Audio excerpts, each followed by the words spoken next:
On a malheureusement assisté à la disparition de Claude Jonnier. C'est un élu de longue date à la ville de Dreux. Il fait partie de ces personnages de la ville, vous voyez. Tout le monde a un attachement avec Claude Jonnier, tout le monde le connaît. Hein. Il a œuvré pendant des années sur les Naturalies à Dreux, sur les espaces verts. La troisième fleur à Dreux, c'est lui, avec les services. Et puis, c'était un personnage. Vraiment, tout le monde a un attachement avec Claude Jonnier. Donc, les obsèques ont eu lieu samedi. Moi, je suis très peiné, comme toute l'équipe municipale et tous les amis.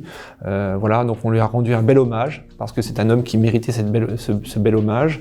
Et puis voilà, malheureusement, la vie continue. On pense beaucoup à Claude, à son frère, à sa famille.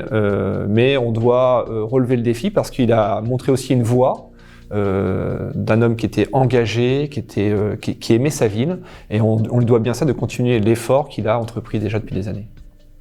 Vous savez que le centre de vaccination est ouvert maintenant depuis le mois de janvier. C'est un centre de vaccination que nous avons installé au parc des expositions parce qu'il fallait de la place pour accueillir le maximum de Drouais au sens de l'agglomération, hein, on s'adressait à toute l'agglomération. Et aujourd'hui, nous sommes à plus de 130 000 vaccinations. Alors c'est un beau succès, il y a encore des efforts à faire. Nous avons décidé de prolonger le parc des expos pour la vaccination jusqu'à début octobre. Et puis après début octobre, on verra s'il y a encore beaucoup de demandes et on mettra éventuellement un nouveau site, peut-être sur le gymnase de Paul Bert. Le centre de vaccination, c'est bien sûr un beau succès. Ça a été l'effort de la ville de Dreux, des agents de la ville de Dreux, de la ville de Vernouillet et de ses agents, et bien sûr de tous les soignants qui ont participé un peu à l'effort de guerre, hein, pour parler rapidement. C'est un beau succès. Moi, je suis très fier de nos agents, je suis très fier des médecins, des infirmières, des aides-soignantes qui sont venus nous aider. C'est un beau succès. Ça montre qu'on arrive à se mobiliser sur le Drouais et c'est très encourageant pour la suite. Clairement, l'éducation des enfants, de nos enfants, c'est ma priorité. On va créer 2 groupes scolaires durant le mandat, c'est historique à Dreux, c'est un investissement colossal pour la ville, mais nous croyons à l'école, nous croyons à l'éducation, et nous voulons que nos enfants aient toutes les chances de réussir dans la vie. Ça, c'est essentiel. Donc ça va de l'investissement lourd de 2 nouveaux groupes scolaires, futur Jean Jaurès, au BAT, mais aussi l'installation de petites choses très efficaces comme les bons d'achat que nous allons offrir dès le 15 septembre aux enfants, 30 € d'achat à la Rose des Vents pour des livres de lecture, parce qu'il faut promouvoir les lectures auprès des enfants. Ça, c'est la première chose. Et la seconde chose aussi qui va être essentielle pour nous, c'est d'éduquer les enfants et de sensibiliser les parents au phénomène des écrans dans la famille. Vous savez que ça transcende toutes les familles, cette problématique. Renforcé par le confinement, souvent les enfants ont été en face des écrans pendant des heures et c'est assez dramatique. L'écran n'est pas un ennemi, mais il faut éduquer les enfants et sensibiliser les parents au phénomène des écrans. C'est un phénomène qui a maintenant 10 ans dans les familles.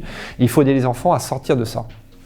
L'environnement à Dreux, devient essentiel. On voit d'ailleurs l'hyper-concentration dans des villes. C'est insupportable. On a la chance d'être un peu Dreux, ville à la campagne. Et il faut conserver cet aspect-là. Moi, je ne suis pas un maire bâtisseur à tout prix. Je veux qu'on conserve le maximum de patrimoine. Je ne veux pas qu'on puisse densifier à outrance notre ville. Il faut qu'elle se développe, certes, mais de manière maîtrisée. Vous savez qu'on subit la région parisienne et cette pression immobilière. On y fait face, on ne fait pas n'importe quoi. Et on a déjà reculé sur certains projets qui étaient, à mon sens, un peu trop denses, comme à Minelli, comme sur la ZAC du Square. Vous savez, ça c'est important. On a remanié le projet pour que ce soit pas trop dense, vivable pour les riverains et que la qualité de vie soit préservée dans ces zones-là. Le centre-ville de Dreux est certainement la grosse priorité de ce mandat. On va investir 25 millions d'euros sur le centre-ville à travers quelques mesures très efficaces. La valorisation de l'eau, on a la chance d'avoir l'eau à Dreux. Il faut la redécouvrir. On l'a souvent couvert, on a fait des canaux, on est éloigné de l'eau, on ne la voit plus. Et c'est une grande chance pour une ville. Donc on va revaloriser tout ça. On va redéfinir des espaces publics. La place Rotrou est la première opération manifestement qu'on peut constater. Redéfinition des espaces publics, des zones piétonnes élargies. Et puis une qualité de vie. Nous, on veut que les familles reviennent en centre-ville, profitent du centre-ville, des commerces. Les commerçants sont là pour les Drouais, pour vous.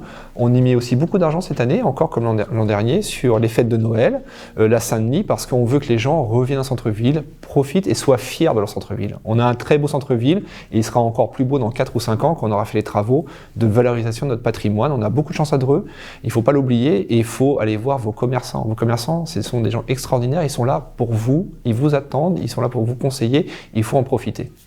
Le commerce en centre-ville, c'est essentiel. Donc on a mené une action d'accueil de nouveaux commerçants, une vingtaine en quelques mois. D'ailleurs, durant le confinement, ce qui est étrange, mais on les a accompagnés, on les a installés.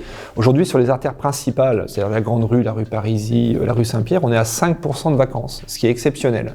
On doit continuer l'effort de guerre, et d'ailleurs, on a monté une foncière avec la ville de Dreux et la Banque des Territoires, c'est la Caisse des dépôts, pour monter cette foncière, pour maîtriser les locaux qu'on veut maîtriser dans des endroits stratégiques. Donc on a déjà acheté l'ancien Érable, où il y a un nouveau projet qui va arriver, et un commerce rue Saint-Pierre pour installer, on l'espère, une poissonnerie prochainement. La rentrée scolaire, j'espère que tous les enfants sont contents de leur rentrée scolaire, que les parents sont soulagés, qu'ils ont retrouvé leurs repères. On essaie de reprendre une vie normale, hein, bien sûr. Et puis la vie normale, ça va aussi avec les associations. Moi, j'encourage les enfants, les parents, à aller voir les associations. Il y a eu le forum des associations samedi. C'était très bien, il y avait du monde. Mais il faut vraiment que, voilà, réinscrivez vos enfants dans les associations. Les enfants ont besoin d'activités physiques, intellectuelles, de voir du monde. On respecte le pass sanitaire, on respecte le protocole sanitaire. Allez-y, on doit reprendre notre vie normale. Et puis, prenez soin de vous et à très vite dans les rues de Rouez et ailleurs.